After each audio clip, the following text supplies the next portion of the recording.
We got hards on. We're going to the end. Imola Grand Prix.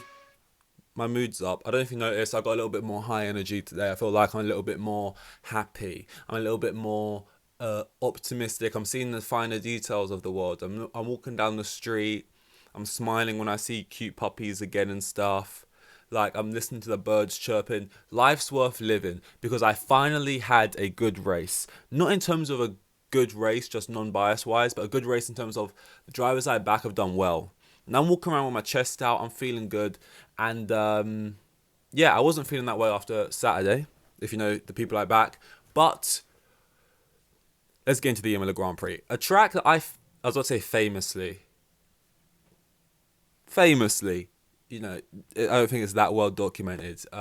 People aren't really, you know, the clout isn't of that level yet. But, you know, I want to say famously, well documented. I don't love Imola. I think it's a fucking snooze fest. I feel like it's just it's DRS train central, you know. Um, I just think back to like watching someone get your words out one at a time. It's like sort of similar to Catalunya before they changed that final corner, I think. But I remember the first time, a couple of times I watched that track, it was like you watch someone gain over a whole lap, but there's nobody to overtake on the whole lap, and then the only opportunity is the straight, and then the straight, even then you got to be like within like 3 tenths or something.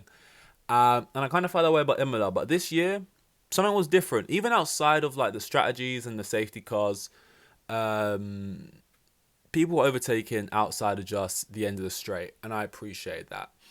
Um, a lot of it came from fighting from that first corner, but it was multiple different corners, and we saw some good driving, we saw some good racing. Okay, we're gonna slightly change up the format today. We're still doing the rate mike quality. We're still doing the three sectors, but when we talk about the race, we're gonna kind of slightly change up the format for the race because I've kind of noticed more recent. I mean,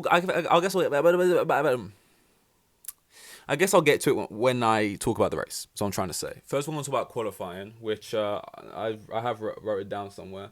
What happened in it? I gave it an 8 out of 10. Apparently, I'm going to trust that that is me who wrote that. Piastri on pole, Lando P4. As you can see, I gave it an out of 10. So clearly, I'm not being biased about the quali. Um, yeah, I mean, Lando. I think he went for Q3, the final run. I think he went first, or did he go second? All I remember is just like it felt inevitable. I saw him putting in yellow sectors in like the middle sector, and I just thought, fucking like, again, like he's just not qualifying very well at the moment. And Piastri's on pole. Like it'd be one thing if you're losing to your teammate every quali, but he's not just losing. He's like he shouldn't be getting out qualified by Russell on top of it. The Ferraris were P11, P12. That's slightly interesting. Both of them went out in Q2. The Aston Martins were coming through pretty quick. Stroll and Alonso, I think they both knocked him out at the end there. Yuki had that huge crash. Yuki, I don't think I've seen one that big or in that style since Guan Yu Zhou. Silverstone, when he like flips around a lot, like he spins out, he goes into the wall, and it's sometimes the cars go into a wall and they just look like they weigh nothing. Like it's something to do with, I don't know, maybe the way the downforce is. The second the car like flips, it all just like flings up. But like when you see these cars, the heavy cars, they're going quick, and then occasionally the way they'll hit the wall, they'll just fucking paper bag, and they'll just fucking like fly up into the sky like hot air balloons. But that was crazy. Walks away completely fine. Fucking engineering. And craziest thing to me from quali, honestly, was you know, like getting broken up with over text, or like the concept of it. I don't mean specifically if it happens, but like the idea of that. It's like she broke up with me over text. The way I found out. The way you find out something can be of a certain way. You expect to find things out in a certain way. I found out Jack Doohan was dropped by seeing Colapinto in the wall. I'm watching the race, and they would definitely would have been speaking about it in quali, but I wasn't paying attention or whatever. They would have been talking about like Doohan not being there. I've probably scrolled Instagram or something and seen graphics of like Doohan dropped or whatever. and maybe my eyes just glazed over it because I've seen that image. I've seen the graphic of Jack Doohan dropped Colapinto in, like visually, like rendered in my mind from like the first race of the season. It's just like it's not been a matter of if but when is that gonna drop. So that's always been like a confirmed thing for me. So there's a good chance I saw that and just completely blanked it. But I was watching the race. Colapinto's span around in the gravel when he's on the radio. He's like, "Yeah, sorry." They're like, "It's okay, you okay?" "Yeah, sorry." "That's fine, it's as long as you're okay." And I'm just like, where the fuck? Wait, where's Doohan? You know, cuts to Doohan's smug shit eating grin, which is just like, I don't know if that was actually lined up, his reaction to like what actually happened. But and by the way, I'm gonna quote something right now, or like a thing I don't even know if it's real, because the amount of time people post fake stories on Twitter, I'm not falling for obviously him celebrating that Colapinto had crashed, like Jack Doohan's dad on Instagram. Not that one. That one's obviously fake. I think I have to check that in the end, but no, that one's obviously fake. But I think when he got dropped, his dad actually did post something on Instagram, and it was like all of Jack Doohan's results. Meant to be staying like, this is unfair, and his results were like 13th, 15th, DNF, 13th, 12th, lost to Gasly like every race. Like, it was like him being like, yeah, they dropped my son for this. Well, I came with the receipts, and the receipts are like further proof of why he got dropped. Like, I get like it's his first 5 races. I agree, you should get more time than that. At the same time, Lawson got like 2 races, so but grass is always shitter on the other side. He's like, I only got 4. Jack Doohan's over there being like, I only got 2. And then fucking Colton Herta's like, you guys got races? You know what I mean? Like, it's always worse for someone else. But my main point is like, Doohan, if Doohan's feeling any kind of smugness about that, like, yeah, maybe you made a mistake. It's like, mate, you weren't great. You weren't like nothing special either. Like, if you're doing 15th and Colapinto comes in and does 16th, it's not like, oh, see, maybe I'm not so bad. It's like, you were still 15th. You know what I mean? It's like, I don't know. Either way, I believe in the Colapinto. I'm a Colapinto guy. And I like that he's sort of rough around the edges. He's sort of all or nothing, and he makes mistakes, drives on the edge. I think you can say that probably about a lot of the best drivers on the grid. So yeah, that's everything from quality. 8 out of 10. I think that's decent enough. Moving on into the race, this is where the format's going to get a little different. Usually I kind of just try and talk about things in like, what's the words for when things are in order? I mean, order works. I could just say that, but I want the word chronological order. I usually try to talk about things in chronological order. Yeah, but usually that's easier if I'm like sitting there and just like writing things down throughout a race, which I found myself doing a lot more throughout last season, and it's something I actually want to get onto. I think a lot of that would come through radios. I think radios were a big spawning point of me actually even wanting to do a podcast, because they were like, it's just like, it's more so what a radio like represents, and like the drama of the sport and the fun of the sport, you know what I mean? And like a radio can stem out from that, like, why are they raging it? It usually links to actual things that have happened in the race outside of people talking over, fucking radios. But like, I know they've had a ban on like swearing and stuff. I don't know if that's actually been put into place much, but it does just feel like the radios have got worse or like less interesting. Now when you hear a radio, it's like a box. It's like I think we should do this strategy. Like, sometimes you hear the drivers get annoyed, like Lewis last week or the week before, whichever one Miami was, right? Being like annoyed like at his team, and a little argument there. But it feels like we used to get a bunch more fluff, filler, the kind of stuff that you think you should cut, but you shouldn't. Just like, I don't know, you get like a bunch of George Russell, just random radios being funny, or just, like, there would just be like a bunch more shit. And I can't decide if it's like drivers have just, everyone on the grid is too good, maybe. That's something that keeps happening. I was talking about this last week. Like, we need more crashes and stuff sometimes to spice up boring races. But like, it's a really good grid. Like, a good grid in the sense of the shit isn't that shit. Like, the floor isn't that bad. So You know, like there maybe have been seasons where there's maybe been a better quality of top drivers, but the bottom drivers have been worse. So it brings down the average. Whereas the average is pretty good.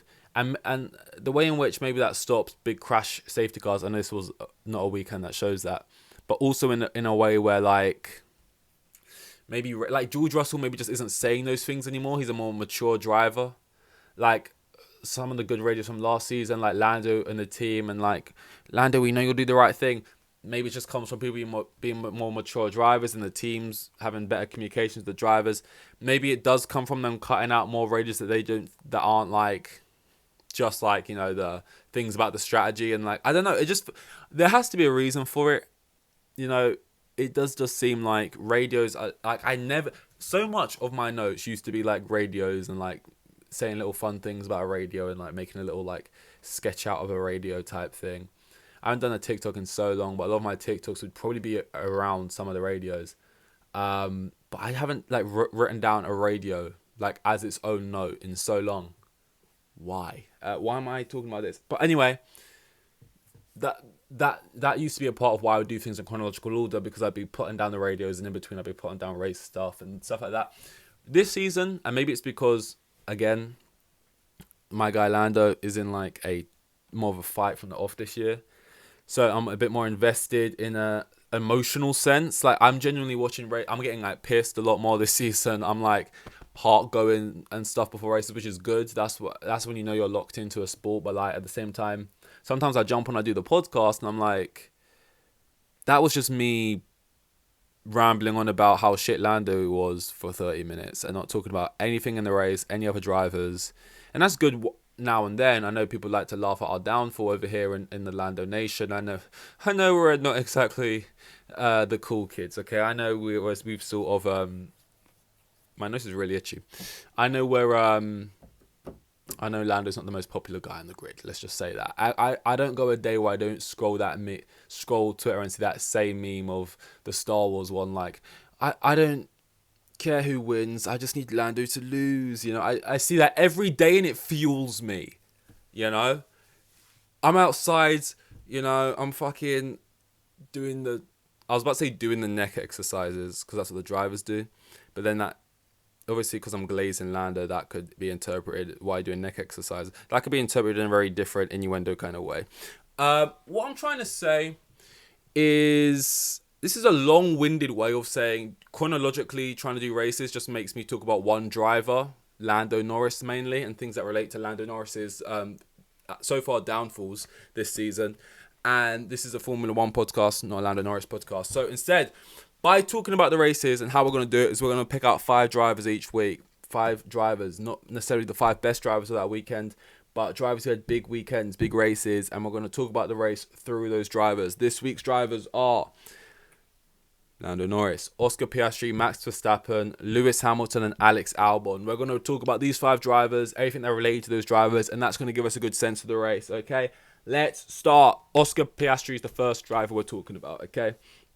Piastri gets Piastri'd into turn 1. That is something I would have seen Piastri do to Lando Norris a good 3-4 times, and Lando Norris get on the radio be like, "Oh, what the freak?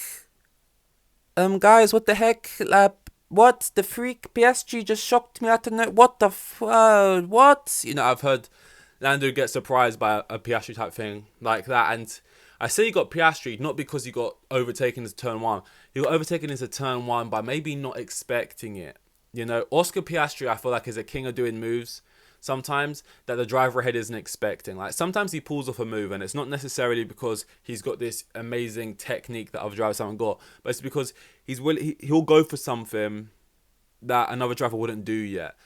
I like Lando Norris a lot, and I think he's good at overtaking. Sometimes it feels like it takes him 3 laps to overtake a guy that Piastri would do first time round. That's a bit of a worry. But he gets Piastri'd into turn 1 by Verstappen. We'll talk about Verstappen in a minute. Amazing overtake. Gets a bit caught off guard, brakes too early, and from then on out, he's kind of on the back foot. He decides to do a 2-stop. Verstappen does a 1-stop. He gets stuck in traffic all day. He also gets bad luck with safety cars and is obviously overtaken by Lando at the end of the race. on worse tyres. Well, Lando's on the better tyres. Piastri's on the worst tyres is what I'm trying to say. And finishes third from pole. So not the most ideal race for Piastri. Next, we've got Lando Norris. A little bit more written about him. Obviously, that's not act shocked. Decent start, but no places gained. No places lost, though. He goes long, does the opposite of Piastri. And he benefits from the clean air, you know.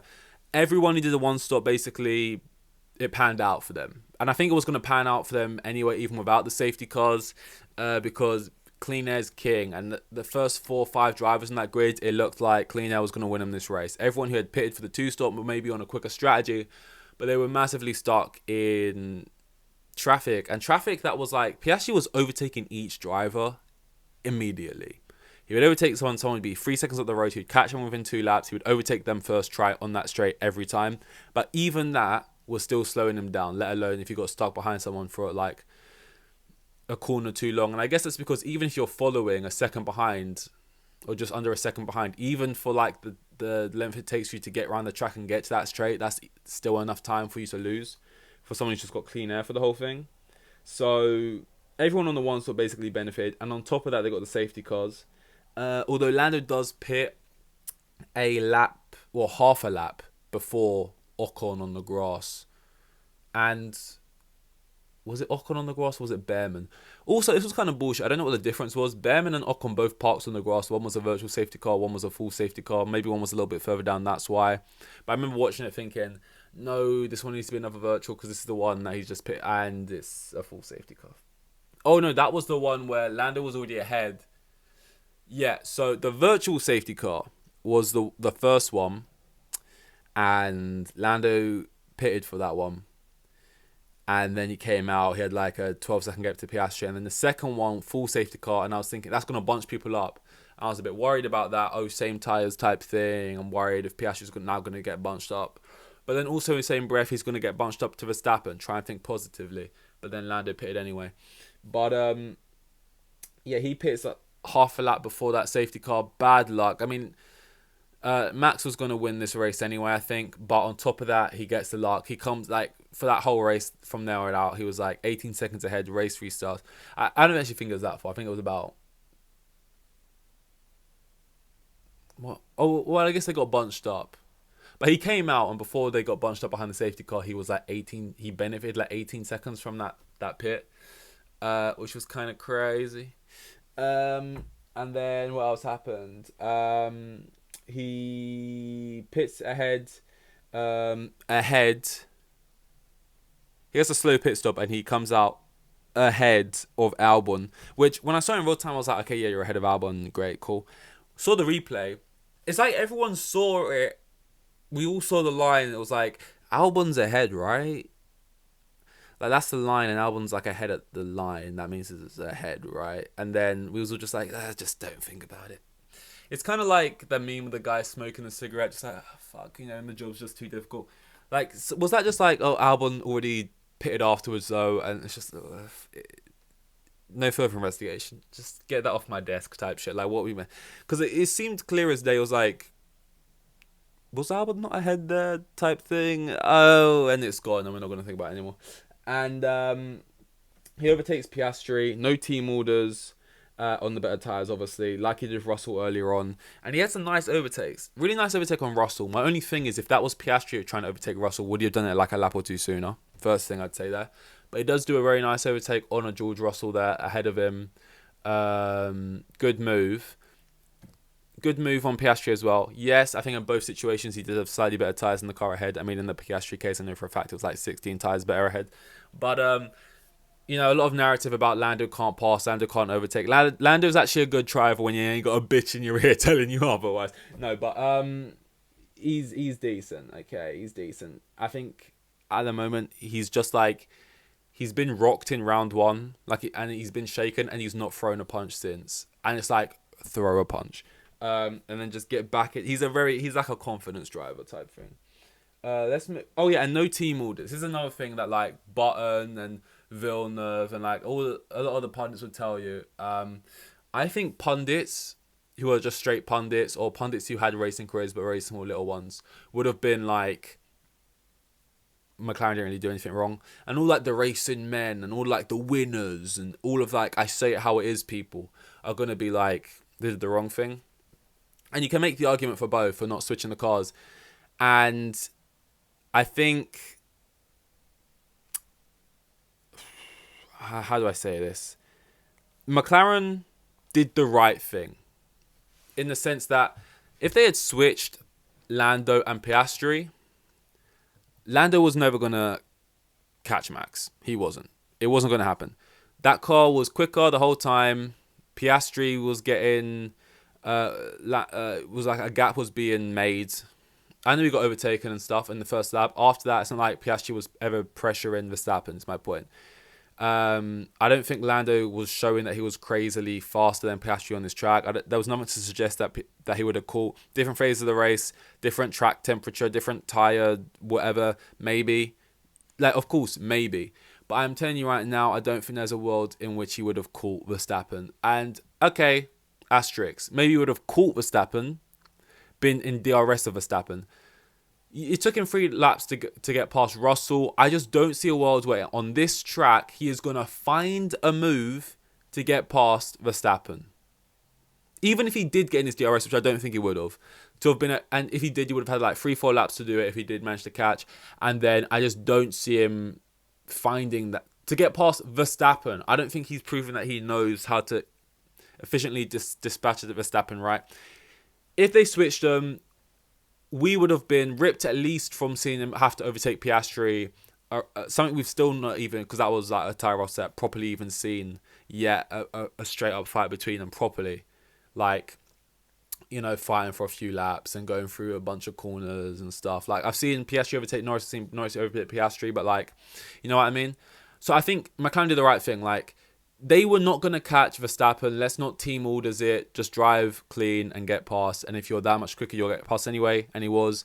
And I think when he passed, and it was ahead of Piastri, he was 5.5 seconds off Verstappen. And I think he finished the race about 6.1 seconds off Verstappen. So he didn't go on to then gain. You could say, well, maybe it's because he killed his tyres a little bit trying to get past Piastri. You could say whatever you want. At the end of the day, even once he got past Piastri, he didn't even take a 10th out of Verstappen. He lost 6. And, you know, that's not a huge amount, but he still lost 6, right? The only reason why the argument is they should have let him go ahead is that even though you're definitely not going to catch him, it's just the whole thing of it's the right thing to do in the sense of a winning mentality team does it. Because even though it's not going to happen, even though it's unlikely, the facts are he's got quicker tyres and out of our 2 cars, that means he has the better chance. We've not shown anything this entire weekend, but you switch him anyway just to give you the chance for it. Just to, like, open up the door for the win. Like, I get it's, like, the winner thing, but, like, to be calling out McLaren, like, and it's a bigger picture thing. It's, like, over the course of, like, who McLaren are and what they do, it's, like, what it represents by not switching them is kind of why what separates like a McLaren from a Red Bull and that ruthlessness that just does not run through the team and down to their driver and Lando. Lando very much fits into the branding and ethos of what McLaren is, and Piastri is very much more like a Red Bull driver. It makes a lot of sense now when you see it, but because Christian Horner said it in Drive to Survive, he would pick Piastri. I think if you put Lando in that Red Bull car, don't know what would happen. If you put Piastri in that Red Bull car, I think he'd be fighting Verstappen. And I think the McLaren car is a bit more of a car to drive this year. Not saying it's like the Red Bull, but like it's a little bit more on edge, and maybe that suits Piastri more. I think if he went in that Red Bull, he would hook it up, and I think Norris is where he needs to be. But like, so yeah. So the way I see it is like, just on a simple level, yeah, McLaren didn't fuck up. Like, They let it play out. They overtook cleanly. It was better for the viewer because at least we got to see overtakes there instead of just seeing a Norris not catch a Verstappen. It probably protected their driver. Here's the thing. People don't want to think about it on any other level than the surface, right? Probably protected Lando a little bit in terms of media backlash. Lando's not in a great headspace, clearly. You could tell that from the radio after the drive. Will Joseph, Catelli's dejected. Keep your head up. Remember, you're meant to enjoy this. Enjoy the season. Like, I know you thought you'd walk this season. It's going to be your year. Maybe it's going to be Piastri's year. Maybe it's too early to say. But, like, enjoy doing this. You like doing this, right? But winning ain't enjoyable, you know? But anyway, that's what Will Joseph was saying, or whoever it is on the radio, right? And it's like, if you switch the cars, right, and say, Norris, immediately switch of Norris, people's backs are already up on social media who think Norris just gets treatment, and every time he's beating Piastri, it's been through luck or being through giving it or whatever it is. You tell him to switch, he doesn't catch. Now the whole narrative is like, oh, we switched him for no reason. At the end of the race, now do we have to switch back because he didn't earn the spot ahead of him? Like, would that be a narrative come the end of the race? Like, oh, you're not catching, give the place back. If Verstappen still gained, it makes you look washed. Okay, we switched you so you could actually go and fight. You're not even fighting now. Now the discourse of the race at the end of the race is, oh, Norris couldn't even catch Verstappen and they switched the tyres for him, and that becomes more of the thing. Now the discourse is just McLaren's got 2-3. Should they have switched type thing, and I think that's better than what was the reality of switching. I understand the principle of switching. You need to be always thinking about the win, not always just thinking about how can we get both. Like, if we're just happy with having two people on the podium and stuff like that. McLaren team very much a team that's happy to win a constructors and not win drivers and stuff like that. They're gonna win both anyway, but not a big deal. That was my big old tangent ramble on it, but I feel like everything I've said there is factual, you know. Because, like, yeah, I think I've seen both sides, and even though switching the drivers was the right thing to do, it would have meant nothing for this particular race. That was everything I just said, which took me 10 minutes to say in one sentence. So maybe I could have just said that. Moving on next, we got Max. I'm not picking my nose, it's very itchy. We got Max, okay? Max had a race-winning move into turn 1. Max is back. That's the Max we know. Max doing big things on lap 1 and having the speed, the luck, the pace, the power, the pit stops to carry it through from there, okay? He had the fast engine, the luck of the gods for good measure. It carried him through. He got the win. It's a win of old. It was an amazingly good move, and it won him the race. We have no idea how that car would have looked behind cars, how it would have looked in terms of the overtakes. Judging by the first corner, maybe not so bad. But with the clean air, it was king anyway, and Max did his thing. Moving on from there, we got Lewis Hamilton. Lewis Hamilton, clean start. Another one-stopper who benefited from the one-stop. Unlike Lando, though, he didn't pit just before the safety car, so he jumped his teammate, although Leclerc did look to like he was going to get let through within a couple laps. He was kind of gaining. He looked like a man on a mission, a man pissed off. He gets on the radio, why always me? Why is it always me? You know, Balotelli's shirt, like he's fed up. He's like, either it's the luck or it's my fucking pit. It's my fucking team, the strategy, whatever, you know, why always me? I can't believe it, you know? And he was just pissed off. And he was driving, he was overtaking everyone, he was going crazy. They probably, like, Lewis was catching whoever was ahead of him, like Hadjar or whoever it was. But Leclerc would have been fast, and I think a couple more laps, they probably would have been like, switch Lewis, because at the moment Leclerc's faster.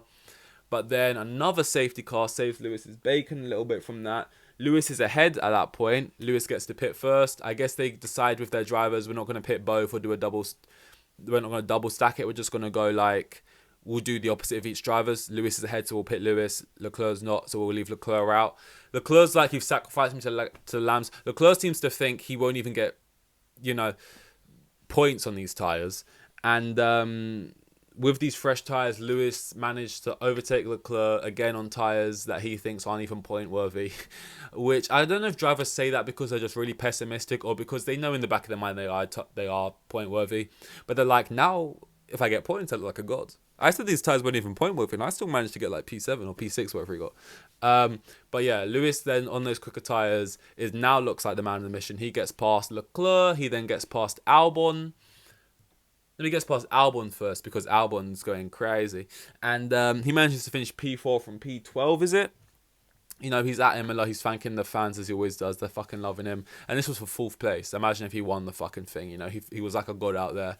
Because on the Saturday, it was looking like dog shit 11th and 12th. And on the Sunday, I think it was 4th and 6th from 11th and 12th. That's great stuff there. They rode the luck pretty well. I mean, Leclerc didn't. But Lewis did. And he managed to reel them both in. I was happy, and that's why I mean it was a good race. Imola, not a track I particularly like, but it was a good fun race. This track, Lando beat his teammate, Lewis beat his teammate. They both had good races, not great qualies, and the points were on Sundays. So I actually felt good after a race for once. And final driver of the day, we're talking about Albon. We're gonna wax some lyrical about Albon. I was a big Albon fan. From day dot, you know, I've always liked Albon. He's not like one of my guys like that, but I do like Albon. I don't like his radio sometimes. You know, sometimes when they're getting on the, like his tone sometimes on the radio, like everyone shouts at their team on the radio. Everyone gets rude on the radio, but it's kind of just your preference of who you decide. Actually, that's too far. With some people, they hear Lando, they go, he sounds like a spoiled prince. Fuck that guy. For some people, it's Max. They say he's arrogant and entitled. For some people, it's Lewis. That say he's a PR merchant on the radio who's actually saying what everyone else is saying. Some people say it's Sonoda because he's loud and he's sweary and they think he's too rough around the edges. For some people, it's whoever it is. They're all doing the same thing. It's just kind of like pick your poison. Like which one happens to not be your particular flavour. Mine happens to be Albon sometimes in the radios. I just don't like how he does it, right? But I've always liked Albon. I wanted him to beat Sainz in terms of the points. I did not see a world in which it could happen, and now we're living in that world, is what I'll say.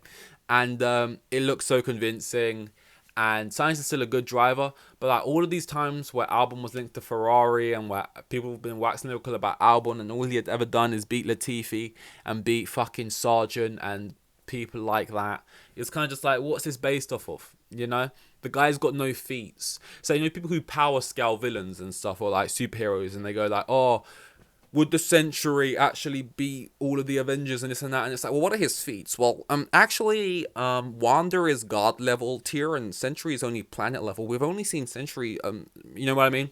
It's like, you know, Leclerc has taken down Seb Vettel and you've taken down Latifi. You know what I'm saying? But now he's beating Sainz, who was going toe-to-toe with Leclerc, even beating him. And Albon's that guy. That's P5 for the second race in a row. He gets a clean start, another one stopper. An okay race until the luck of the safety car, like a lot of other people, was chasing Charles under pressure from Lewis. Tried to just send it through. I think under pressure from Lewis is like, oh, he's probably going to get me now. I got to get Leclerc and then I can maybe hold on and get P4 from there. Goes off into the gravel, loses it to Lewis, but keeps a lot of momentum and is already back on Charles's ass, and then gets Charles as well, and then finishes P5. So a good race from Albon, and he managed to snatch Charles's chain with the help from the FIA. I think he would have got past him anyway if there was still enough laps to do it. It was one of those ones where it's like, you know when like Fade Ralpho is fighting the people in Dune and they're like all drugged up, and then they've got those weird aliens like making the ring smaller with the knives and stuff, and the second they think he's losing a bit, they kind of attack the guys he's fighting, and he's like, leave him, he's mine, you know, because he wants to fucking do it himself. He wants to like get like Albon, he got the place back. I'm sure he's happy that he gets the P5. Nice and easy job. But a little bit, it's like, I'm about to... I've got him wobbled. I've got Leclerc on the ropes. I want to... What? You know, I want to go in on my own. The ref comes in, waves it off. It's like, bro, I was about to get the knockout. So he gets past him. I think he would have done it anyway. Gets a bit of help from the FIA, a little bit of money under the table. Because I don't think it was really anything Leclerc did. But gets it nonetheless. And like I said, that's his second... 5th place in a row. He's beaten Sainz. They're getting points like every race. And like, this isn't a team in a car. George Russell used to cry for this. George Russell cried for 1 point in 3 years. He would have fucking drowned in his own tears if he was doing what Albon's doing right now. Like, you know, fair play James Vowles. He has walked that walk with that team, really. He's done a great job. Rest in peace, Claire. You will be remembered. We love you, Claire, but yeah, it was the right move. I know that. Who was in between Claire and... Oh, God, there was a bunch of fucking... I'm just thinking back to the people in between Claire and James Vowles, and I can't remember any of their names, but they were incompetent, and they were... Yeah. What's Drive to Survive? God, man, this is itchy. All right, soft, medium, hard awards. Soft, Piastri. All I'm going to say is getting a soft award for finishing P3 kind of just shows how good Piastri is. If anything, that's a compliment. I'm just giving him the soft because I don't think anyone outside the points was really there through any massive fault or bad driving. And ultimately, just a strategy thing. He was overtaking everyone like immediately. I was terrified of him. I knew he was on the quicker tires. I know he's in a really quick car, so he should be doing it anyway. At the same time, I'm watching him overtake everyone like immediately, just doing it straight, knocking each one out, like battling up the fucking boss fights or whatever. And I was a little bit scared. But he's got the softer boards, I guess, because he was P1, he finished P3, lost to his teammate, and bad luck or not bad luck, I guess he came out soft. Medium, I'm giving to Lewis. P12 to B4. I originally had Piastri at the medium award, but I wanted to like wax some lyrical about Lewis. That's the main reason Piastri had to move down. Lewis, you know, he gained all those places, and this is literally after being called washed, by the way, for like the 50th time the day before the race. Like, you're reading all those headlines, he's having to come out and be like, I say when I'm done, I'm Lewis Hamilton, like all this other shit, like I've won the most race. Whenever I see a quote, before I even read what he's even answering, and he's saying something like, I've won the most, I'm like, oh, someone's disrespecting my king. Someone, you know, and he's had to say how it is. Like, people are already saying, has Lewis lost the pace? Is Lewis done? Is Lewis Vettel? Is this and that? Like, he's losing. Yeah, he's losing to Leclerc. Leclerc is very good and very amazing and like in his prime. And like, you know what I mean? Lewis is like halfway into a fucking wheelchair and he's still competitive. Here's the thing about Lewis that's always going to be true and always has been true about Lewis, right? If the car's good, he's going to be good. And the car wasn't even that good, right? But it came into Windows, whatever. If the car is mid or worse or not the best, yeah, he's never, I don't think he's, especially at this point in his career, maybe he's not going to be the guy to take an okay car and every week bang out the best of it and get the most out of it because he is the GOAT. No, but if you give him a car and it's really good, he's going to do good things with it. And hard-old Verstappen. I saw the driver of the day while watching the race and it was like, Sonoda maybe, Behrman, for why, you know? Lando, and it's like, yeah, Lando got some fun overtakes on Russell and that, but like, Max did the most crucial, important move into turn one, and that was enough. That was enough for me. It was kind of like no other performance was big enough. It's like if you're watching a football match and it was 0-0 and everyone sort of played a 6 out of 10 and a guy comes on in the 90th minute, scores a bicycle kick, yeah, give him man of the match. I'm not saying give goal scorers man of the match just because they scored a goal and they've barely played the entire match. But if everyone else in the match has just sort of been meh, and this guy comes on immediately, I don't care if you played 1 minute of the match. You scored a bicycle kick, and he scored a bicycle kick into turn one. Max Verstappen. You know, and this weekend, right, because I'm so like back against the wall with this whole versus Piastri thing this season, this is the first time in my life I genuinely cheered for Verstappen. You know? Super Max! Like, I was cheering for, I was like, come on, Max, get him in quali. He didn't. Turn one, I was up on my feet. Let's go! You know, like, I was screaming. Because I need it desperately. Because I knew what can happen if Max can get him into turn one. It makes the fight open in terms of what I'm here for, which is the Lando versus Piastri of it all. And it worked out. So, yeah, more of the same. Although, going into Monaco, which is a race next week, worried because Lando's not in a confident mind in terms of his qualifying. And again, I repeat, we're going into Monaco next week. And he's been getting beat by Piastri. Not only getting beat by Piastri, but losing out to Piastri by a couple places in quali. If any time is the time to turn your qualifying on, it's at Monaco. I think he's finished on the podium once at Monaco. Has Piastri? Maybe, I have no idea. But maybe twice. I don't even know. I should have done my research. But, so basically what I'm trying to say is I don't know who is good and who is bad at Monaco. But a lot of it comes from qualifying, obviously. And we're trying to recoup points here on Piastri. So, yeah. It's got to be a good quali. It's got to be one of those ones where you beat him. He's due. You know, I'm not trying... To my betting guys out there, that's not a fucking... You know, that's not advice. But he's due. Okay, he's due right now. I'm sounding like a fucking... You know. But, yeah. Monaco. Oh, my fingers are crossed. The glitz, the glamour. I'm hoping for the best. I'm expecting the worst. Hopefully hope prevails. See you at Monaco. We got ours on. We're going to the end.